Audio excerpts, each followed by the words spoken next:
Juan Carlos Ferrero has urged Carlos Alcaraz to look in the mirror of the big three after his charge admitted to doing things the wrong way during his injury layoff. The world number 2 made a triumphant return in Argentina last week where he won the title but later confessed that he didn't do the right things off the court over the last few months. His coach has now addressed Alcaraz's comments while also discussing the teenager's battle for world number 1 with Novak Djokovic. Alcaraz made his long-awaited return to competition in Argentina last week after his 2022 season was cut short by an ab injury before he hurt his leg in pre-season training, forcing him to miss the Australian Open. The 19-year-old lifted his 7th career title at his first tournament in more than 4 months but later confessed that he didn't go about things in the right way during his time away from the tour. "I felt a bit guilty after the injury," the world number 2 added.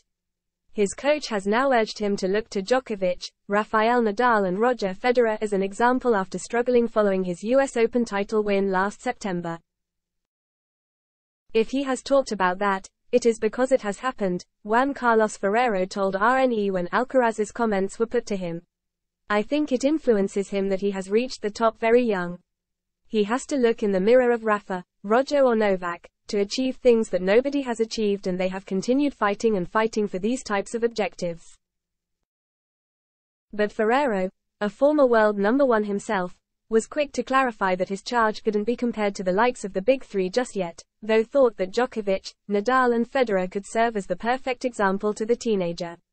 He continued, "I think Carlos is far from being able to compare himself with this type of player, but at the level of objectives in terms of tournaments he can aspire to the maximum."